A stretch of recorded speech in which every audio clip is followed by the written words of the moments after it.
Comment les dogmes finissent par Théodore Jouffroy. Quand un dogme touche à la fin de son règne, on voit naître d'abord une indifférence profonde pour la foi reçue.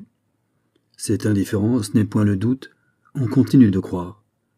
Pas même une disposition à douter, on ne s'est point encore avisé que le doute fut possible. Mais c'est le propre d'une croyance qui n'a plus de vie et qui ne subsiste que par la coutume. Dans les temps éloignés où le dogme prit naissance, on l'adopta parce qu'il parut vrai.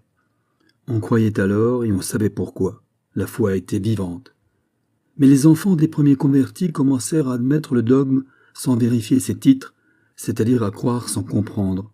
Dès lors, la foi changea de base et au lieu de reposer sur la conviction, s'assit sur l'autorité et tourna en habitude. Transmis ainsi de génération en génération sous des mots consacrés, et toujours moins compris à mesure qu'il s'éloigne davantage de sa source, le moment vient où le dogme ne gouverne plus qu'en apparence, parce que tout sentiment de sa vérité est éteint dans les esprits. La foi n'est plus qu'une routine indifférente qu'on observe sans savoir pourquoi, et qui ne subsiste que parce qu'on n'y fait pas attention. Alors s'élève l'esprit d'examen.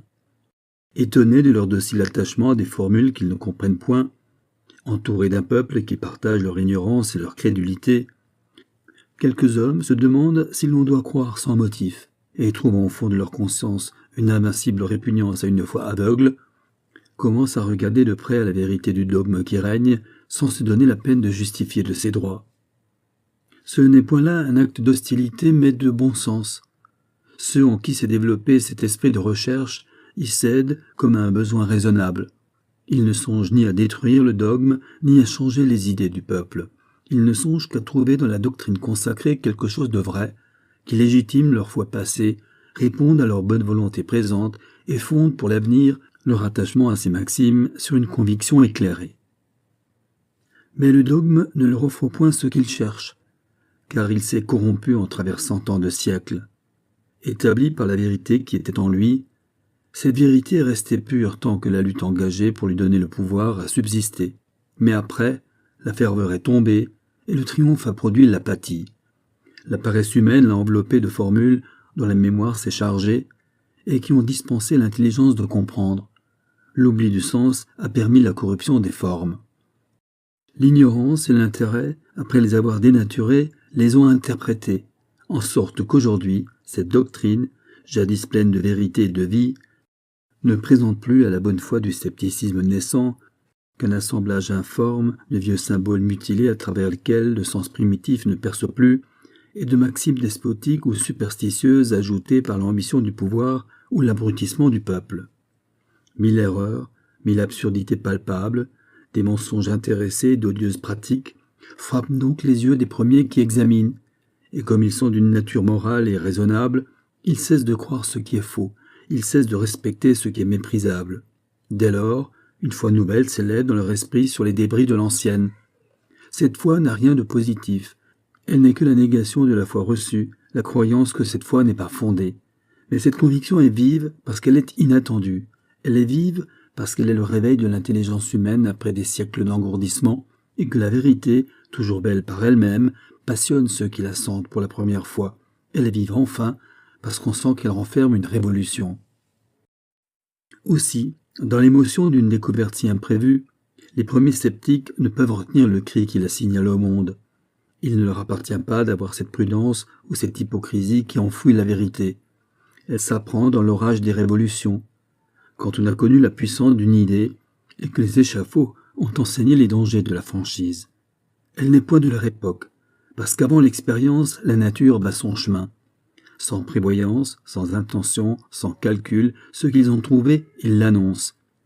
Ils osent dire que le dogme régnant est faux, et remettant en circulation des mots qui n'avaient pas été employés depuis des siècles, ils en attestent le bon sens et la raison. Dès lors, toute la société est ébranlée et une lutte terrible s'engage. Éveillé par la voix de ces prophètes nouveaux, le peuple endormi dans l'indifférence prête l'oreille et s'aperçoit qu'il ne croyait pas, ou du moins qu'il croyait sans savoir pourquoi. Le doute s'élève en lui car il ne peut se refuser au bon sens. Mais ce doute ne se précise pas d'abord dans son esprit, il n'y pénètre que lentement et à son insu. Tandis que sa raison le détache du dogme et que l'amour de la nouveauté l'attire au scepticisme, Quelque chose de plus fort le retient, l'habitude et la vénération pour le passé. Loin d'incliner au changement, il y résiste, et c'est malgré lui qu'il est saisi par le scepticisme. Et pendant que cette lutte intérieure se passe, il reste immobile, comme si des idées ne suffisaient pas pour rompre son indifférence au mouvement et au repos, et semble attendre que les intérêts viennent passionner les doctrines pour comprendre ce dont il s'agit et se déclarer pour un parti. Il n'est pas de même des hommes qui gouvernent au nom de la foi ancienne et qui en vivent. Ces hommes, qui dans la paix d'une longue domination, ont oublié les travaux qui la fondèrent et perdu de vue la possibilité d'un changement, sortent à leur tour de l'assoupissement commun, menacés mais surpris et désarmés, car la sécurité les a amollis. Ils ont aussi perdu le sens de leurs dogmes, ils ne savent plus pourquoi ni comment ils sont vrais. Ces formules si commodes à leur paresse, si dociles et si souples à leur ambition, à présent que la raison les interroge, mutilées par eux, privées de sens, réduites à de vains mots, les trahissent au jour du danger et restent muettes entre leurs mains. À la vérité qui les presse, ils ne savent opposer que l'usage, l'autorité, la foi. Ou plutôt, ils ne songent point à répondre et dédaignent toute raison. Maîtres de la puissance matérielle qu'ils regardent comme leur propriété, fiers de leur vieille suprématie qu'ils pensent inébranlable, ils méprisent leurs adversaires et sont plus irrités de leur audace qu'effrayés de leur pouvoir. Ils n'admettent point la discussion avec eux, ils les tuent. Ils n'éclairent pas le peuple sur la vérité de leurs dogmes, ils menacent de mort quiconque les abandonnera. Telle est la première lutte, l'esprit d'examen d'un côté, l'autorité de l'autre. La philosophie ou l'appel à la raison chez les uns, chez les autres l'appel à l'usage. D'une part une force toute morale, de l'autre une force toute matérielle. Mais le sang des premiers martyrs commence à intéresser le peuple à la querelle. Un sentiment de justice lui fait paraître indigne qu'on assassine des hommes pour avoir dit ce qui lui paraît vrai et de bon sens. Il en vient à les plaindre et à haïr leurs persécuteurs. La puissance de l'opinion publique s'élève. La vérité a conduit à l'indignation. Bientôt, l'indignation contre les bourreaux attache aux doctrines des persécutés, seconde leur vérité et la fait admettre. La réalisation de ces doctrines devient un besoin pour un grand nombre. La force se partage, et non seulement le vieux dogme est ébranlé dans l'opinion, il commence à être menacé dans son existence matérielle. Ce changement n'échappe pas à ses partisans. Ils commencent à revenir de leur fière confiance, et n'osent plus, devant cette force redoutable, multiplier les bûchers et les échafauds. Ils sont obligés de parler raison et de plaider leur cause devant le tribunal de l'opinion qu'ils avaient d'abord décliné. C'est l'époque de la lutte rationnelle des deux doctrines. Mais dans cette lutte, l'un des adversaires a sur l'autre un immense avantage, celui de n'avoir rien à défendre. Celui-ci a un grand désavantage, la nécessité de soutenir toutes les parties d'un mélange où le faux s'est introduit et tient tellement au vrai qu'on ne saurait céder l'un sans abandonner l'autre. Sans compter que les partisans du dogme vieilli ne le comprennent plus ou ne peuvent accorder sa primitive interprétation qui était vraie avec la nouvelle dont il s'agit et qui ne l'est pas. D'un côté donc, on parle le langage du bon sens compris de tout le monde, de l'autre, on est forcé de s'enfoncer dans une mer d'érudition d'où l'on ne saurait faire sortir rien de palpable, rien de concluant aux yeux du peuple. On le sent, et la faiblesse irritée s'emporte, se passionne. Le sophisme et l'injure remplacent le raisonnement. C'est ainsi qu'on se discrédite et qu'on perd sa cause. Après avoir été condamné comme répondant au raisonnement par la force, le vieux dogme est condamné comme n'opposant au bon raisonnement que des subtilités et des passions. Le peuple passe contre lui de l'indignation au mépris, on le haïssait, il devient ridicule. Alors commence l'époque des plaisanteries. Le bon sens triomphant devient moqueur et léger. Il achève par le ridicule une victoire commencée par de sérieuses raisons.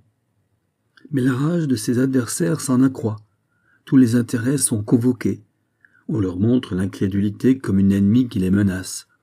Si les croyances dont le pouvoir vit et par lesquelles il règne sont détruites, le pouvoir tombera avec elles, et avec le pouvoir, les hommes qui l'occupent. La puissance passera aux doctrines nouvelles. Elle sera exercée par leurs partisans. En un mot, la révolution des idées entraînera une révolution complète dans les intérêts, tout ce qui se trouve menacé par ce qui veut être. De là, une ligue puissante qui se compose de tous ceux qui tirent quelque parti des vieilles croyances et de tous ceux à qui on persuade que leur renversement changera tout et blessera leurs intérêts. Dans cette ligue, dont la peur est l'âme, il ne s'agit plus de foi, plus de croyance. Il n'y a plus rien de moral. L'intérêt seul en serre les nœuds. Et cependant, on couvre ce vil mobile des beaux noms de morale, de religion, d'ordre, de légitimité. On le parle de tout ce que les vieux temps ont de saint et de respectable. L'hypocrisie, l'habileté, les débris réunis d'une puissance ébranlée mais non pas abattue, la nécessité de vaincre ou de périr, l'indifférence sur les moyens, qui naît de l'immoralité du motif, tout donne à cette nouvelle ligne une force extrême, une force d'autant plus dangereuse que ses adversaires, accoutumés à la victoire, tiennent leur ennemi pour battu et le méprisent plus qu'ils ne l'ont jamais redouté. Une autre cause de revers s'ajoute à cette imprévoyance et à la force réelle du camp opposé. D'abord on a détruit, c'était le premier besoin. Après avoir détruit, on s'est moqué, c'est le propre des vainqueurs. Mais jusque-là, on n'a pas songé à établir, et pourtant il faut du positif au peuple et à la raison. Dans la ruine d'un dogme usé, la négation sérieuse tient d'abord lieu de foi. C'est croire quelque chose que de croire qu'une doctrine que l'on suivait est fausse. On y met d'abord une ardeur, un zèle qui remplissent l'âme. Mais quand la chose est bien démontrée, que l'ennemi est abattu, qu'on n'a plus rien à faire que rire de son absurdité, le zèle tombe faute d'opposition, et l'on se trouve à vide, détaché d'une croyance et ne tenant plus à aucune, dans une parfaite indépendance d'esprit qui flatte et à laquelle on se plaît quelque temps, mais qui ne tarde pas à fatiguer une nature dont la faiblesse ne supporte pas le doute. Dans toute révolution d'idées, le scepticisme trouve sa place. Il vient pour détruire et survit à sa victime. Mais il ne peut tenir longtemps. Nous avons besoin de croire parce que nous savons qu'il y a de la vérité. Le doute est un état qui ne peut nous plaire que comme l'absence d'une fausse croyance dont nous nous sentons délivrés. Cette satisfaction goûtée, nous aspirons à une nouvelle croyance. Le faux détruit, nous voulons le vrai. Or, s'il est facile, l'esprit d'examen une fois né, de détruire ce qui est faux, il ne l'est pas, le faux démontré, de trouver ce qui est vrai. 1000 systèmes s'élèvent. Le parti vainqueur, uni pour abattre, se partage pour rétablir. La perspective du pouvoir pour le parti triomphant complique d'intérêt particulier cette dispute philosophique. Les vieux amis de la réforme se divisent. Bientôt ils se craignent. Encore un moment, et ils se détesteront plus qu'ils ne détestent leurs communs ennemis, qu'ils ne jugent plus redoutables.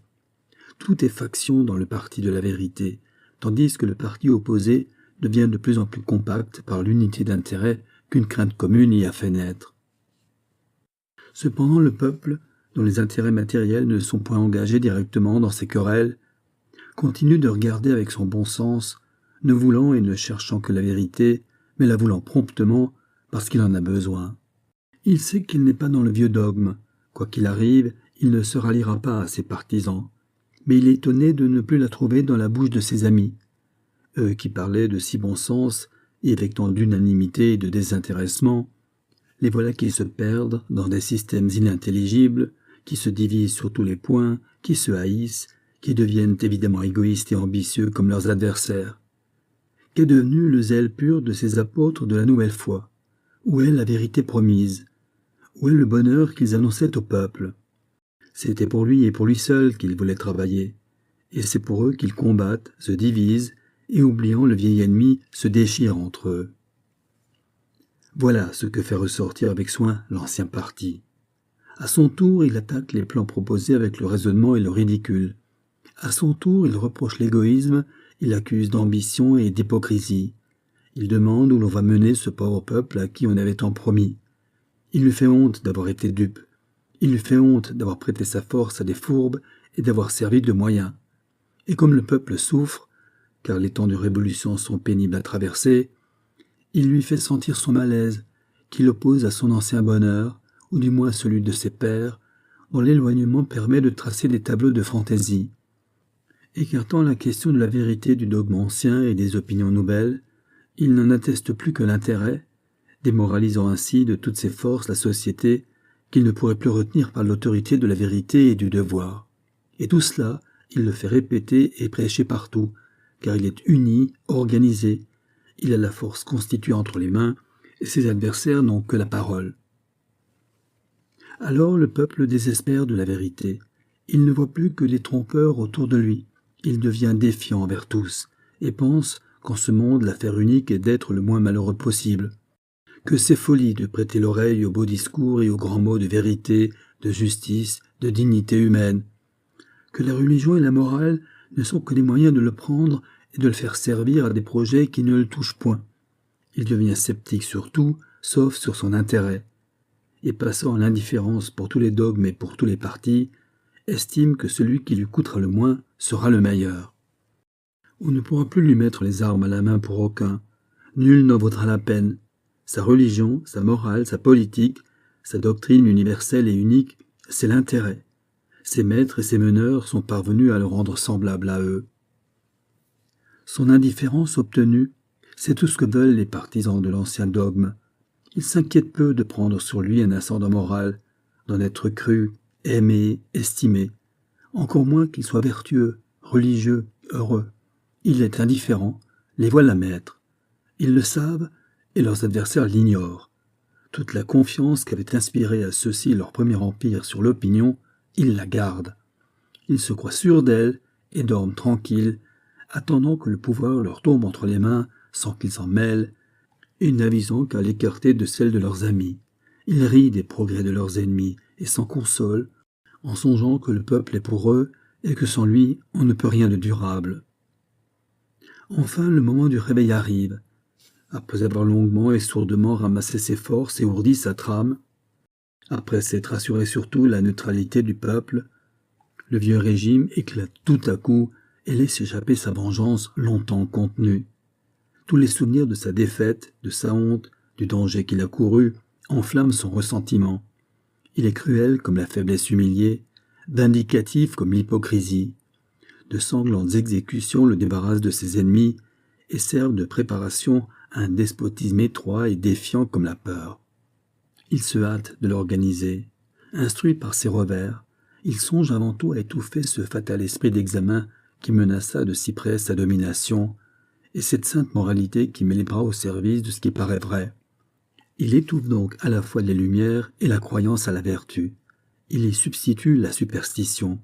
Il y substitue des formules, des pratiques dont il se réserve l'explication, afin de contenter le sourd et impérissable besoin de règle morale qui gît dans le cœur humain, de façonner ce besoin à sa manière et de le diriger à son but. Si l'on tourne ses regards vers la puissance qui régit cette société dégradée, on y voit des hommes habiles, corrompus, hypocrites, qui forment des élèves fanatiques sans vertu, qui auront leur habileté, leur indifférence sur les moyens, sans avoir comme eux la conscience de mal faire, et au contraire, qui auront la conscience que tout ce qui mène à un but regardé comme sacré est bon. Dans la main de ces maîtres effrayants, une affiliation puissante qui couvre tout le pays d'un filet qui va se fortifiant et se perfectionnant de jour en jour, et une organisation administrative non moins forte et non moins soigneusement entretenue. Partout, la parole enlevée à toute doctrine contraire est réservée aux agents du pouvoir.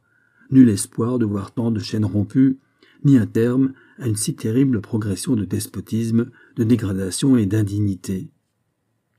Mais ce n'est là qu'une crise salutaire et dernière, d'où sort la santé du corps social.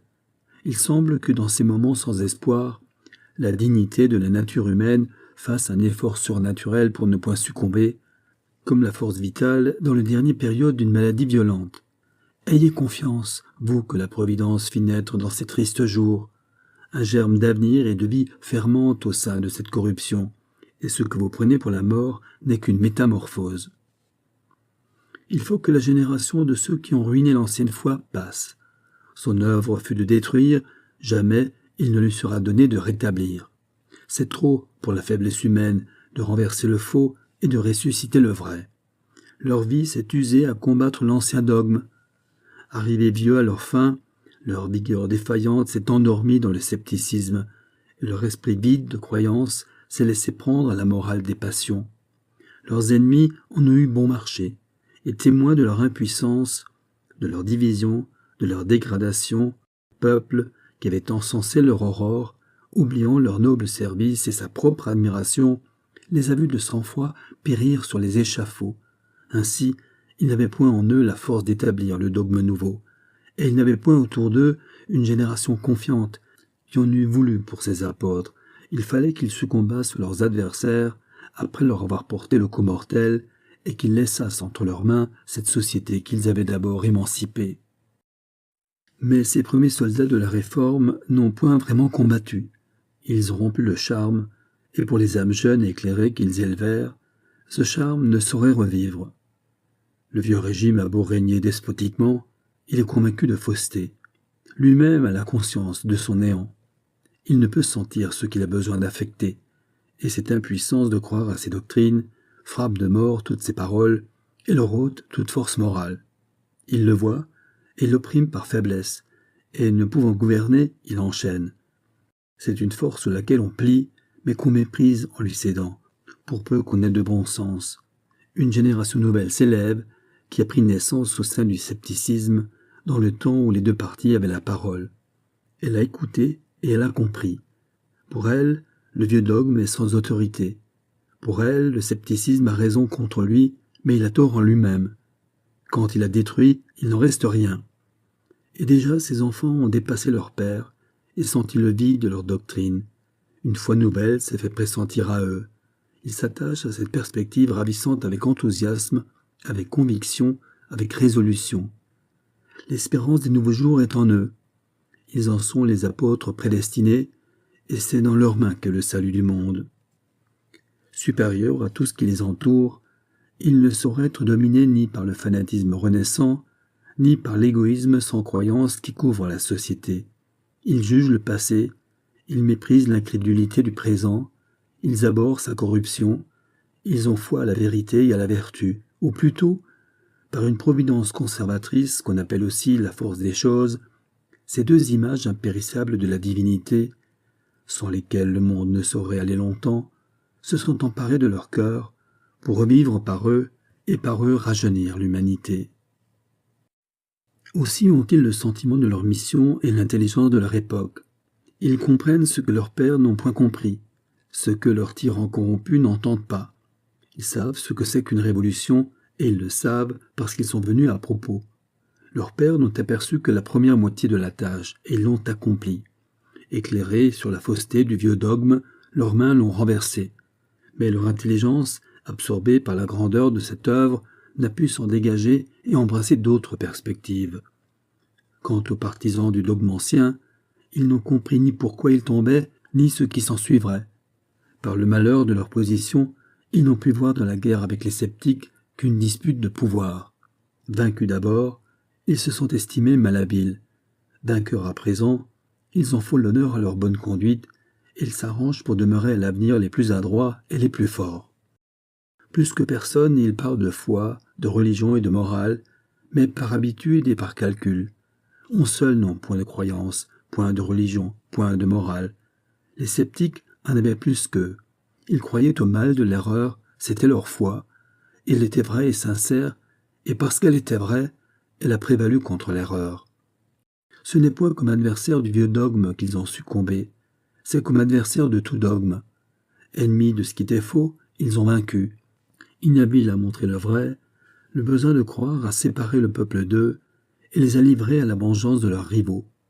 Mais maintenant leurs héritiers arrivent sur la scène, nourris dans le mépris du vieux dogme, libres du soin déjà rempli de le réfuter, avides de nouveautés et pleins des besoins de leur époque qu'aucun préjugé ne les empêche de ressentir. À eux se dévoile l'énigme qui avait échappé aux autres. À eux le doute ne paraît plus la révolution, mais sa préparation. Ils aperçoivent l'autre moitié de la tâche et sentent la nécessité de la vérité. Et parce que seuls ils la sentent, ils savent qu'en eux seuls est l'avenir et par conséquent la force.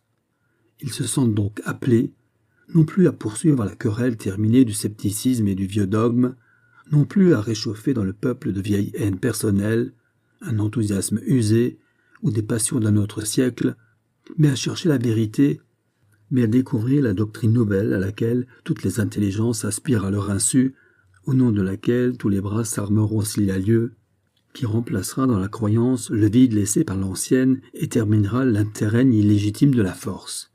Telle est l'œuvre sainte à laquelle il se dévoue dans le silence. Cependant, ils ne peuvent demeurer insensibles aux misères de leur époque, ni perdre le sentiment du présent dans la contemplation de l'avenir. Le spectacle de ce que font leurs oppresseurs et de ce qu'ils préparent, la vue de ce peuple par eux corrompu, dégradé, malheureux, trompé, façonné avec un art exécrable à une longue servitude, tout, dans la scène de désolation qu'ils ont sous les yeux, enracine dans ces jeunes âmes, possédées de l'amour de la vérité et de la vertu, un dégoût amer de la société et une indignation profonde contre ses corrupteurs et ses maîtres. Ils n'en perdent pas leur foi, ils n'en désespèrent pas de l'avenir, mais ils ne croient pas que cet avenir soit fait pour eux. Ils n'osent même le promettre à leurs enfants, tant est lourde la tyrannie qui pèse sur eux, tant elle paraît fortement tissue, tant il leur semble qu'il y a loin de ce qu'ils voient, à ce qu'ils pensent. Et comment se défendre entièrement des illusions du présent? Et faibles que nous sommes, quand il nous écrase, quand il dévore notre courte vie, le mesurer à sa valeur et le réduire à ce qu'il pèse? Comment, quand les événements semblent chaque jour démentir de plus en plus les prévoyances de la raison, résister à la passagère apparence du fait et garder confiance en soi-même? Ils ne savent pas que rien n'est si fragile qu'une domination purement fondée sur la force. Qu'un peuple sans foi à ses maîtres leur obéit mais les méprise, et n'attend qu'un revers pour leur échapper, que des maîtres sans morale et sans croyance ne s'accordent pas longtemps, qu'ils se détruisent après avoir détruit leur ennemi commun. Ils ne savent pas que le monde est plein de causes secrètes qui apparaissent tout à coup à la voix de la Providence et rompent brusquement comme un fil les plus habiles échafaudages humains. Ils ne savent pas enfin, dans leur isolement, que plusieurs pensent comme eux dans le secret de leur conscience, qu'ils sont nombreux quand ils pensent être faibles, et que dans l'âme de tous les hommes opprimés, aveuglés ou corrompus, il y a une voix sourde qui parle de liberté, de vérité et de vertu, et qui opère, quand le jour est arrivé, des conversions rapides qui entourent l'étendard de la bonne cause d'une foule imprévue de prosélytes. Ils ne le savent pas, et ils fuient le monde, et ils vont nourrir dans la solitude, loin de la boue du peuple et des yeux impies du pouvoir, leurs croyances proscrites et impuissantes. Échauffés par l'indignation et par le feu concentré d'une nature qui n'a rien à produire hors d'elle-même, tous les germes des hautes vertus, des grandes idées, des nobles sentiments se développent avec rapidité et s'élevant ensemble, appuyés, entrelacés, confondus, forment en peu de temps ces stoïques caractères qui éclatent dans les jours d'oppression, protestent contre elles tout à coup la renversent, et paraissent gigantesques aux siècles ordinaires qui ne peuvent ni les expliquer ni les égaler. C'est dans cette retraite des véritables représentants de l'humanité, car le reste n'en a que la forme, que se retrouvent les grandes vérités morales, politiques, religieuses, destinées à gouverner le monde sous une face ou sous une autre, et que les formes de l'ancien dogme avaient étouffées. Elles se manifestent de nouveau au petit nombre qui n'en a point désespéré. Elles lui apparaissent pures de tout nuage et telles qu'elles sont parce qu'elles rencontrent des intelligences neuves, sorties du scepticisme sans foi, mais avec le besoin d'en avoir une, condition indispensable à la perception pure du vrai et qui ne se reproduisent que dans ces époques. Alors recommence l'empire légitime de la vérité. Il y a entre elle et notre nature une sympathie si puissante que son retour excite dans les âmes un amour et un enthousiasme inexprimables. Celui qui l'a reçu est changé. Ce n'est plus un homme, ce n'est plus un philosophe, c'est un prophète. Il est tellement dominé par l'ascendant de la vérité qu'il s'oublie lui-même, qu'il se dévoue à elle, qu'il l'est elle. C'est la vérité personnifiée. Ses actions la parlent, sa voix la commande. Il n'a plus d'autre intérêt, plus d'autre affaire. Il est l'apôtre. Il sera, s'il y a lieu, le martyr de la nouvelle loi. On s'étonne dans les temps ordinaires de l'exaltation morale de pareils caractères. C'est qu'on n'a pas vu le spectacle hideux d'une société sans croyance, livrée tout entière à l'égoïsme. C'est qu'on n'a pas senti la dégoûtante oppression d'un pouvoir sans autre règle que son intérêt, sans autre borne que sa propre force, se faisant un jeu du parjure et de la fraude, et méprisant la morale et les hommes.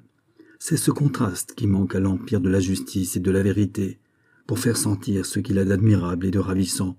C'est ce contraste qui le fait paraître à la fin des révolutions comme le salut du monde, qui fait de son avènement l'unique affaire de ceux qui l'ont pressenti, et qui rend cet avènement si nécessaire qu'aucune puissance humaine ne peut l'empêcher. À mesure que le temps marche, et qu'avec lui s'augmente le dégoût de ce qui est et l'attente de la vérité, un grand nombre d'esprits, même parmi ceux qui n'ont point cherché, se trouvent plus ou moins illuminés. Tous seront des apôtres ou des prosélytes, des soldats ou des chefs de la foi nouvelle. Cette foi est déjà née. Elle vit dans l'esprit de plusieurs, elle est attendue par tous, car tous ressentent une vague inquiétude, dont elle est l'objet ignoré et qu'elle seule peut apaiser. Ses ennemis sont usés, divisés, méprisés. Les anciens chefs ne sont plus, et malgré leur ardeur à former des élèves dignes d'eux, ils n'ont pu faire avec de l'ignorance et du fanatisme que des hommes plus méchants que redoutables. La force du parti n'a plus de nerfs. C'est une apparence qui va tomber en poussière. Tout le peuple l'abandonnera au premier mot, au premier signe. Enfin, les temps sont arrivés, et deux choses sont devenues inévitables, que la nouvelle foi soit publiée et qu'elle envahisse toute la société. Comment ce grand phénomène se produira-t-il ? Quelles circonstances particulières décideront son apparition un jour plutôt qu'un autre, dans tel lieu plutôt que dans tel autre ? Il n'y a rien ici de nécessaire et d'absolu. Tantôt le pouvoir se désorganise lui-même et laisse le champ libre à qui veut régner. Tantôt un événement extérieur vient le pousser et détermine la manifestation de la vérité. Tantôt un fait trivial, imprévu, en apparence insignifiant, introduit sur la scène un homme qui parle, et cette étincelle allume l'incendie. Quelquefois, c'est un prophète enthousiaste qui ne peut résister à la vérité qui le possède et qui se produit tout à coup fort de sa mission et de son zèle. L'homme, le lieu, le moment, l'occasion n'y font rien. Toujours est-il que la force des choses rend inévitable une promulgation qu'elle a préparée et dont elle a d'avance abattu tous les obstacles. Ainsi s'accomplit la ruine du parti de l'ancien dogme et l'avènement du nouveau. Quant au vieux dogme lui-même, il est mort depuis longtemps. Ainsi s'achève « Comment les dogmes finissent » par Théodore Jouffroy.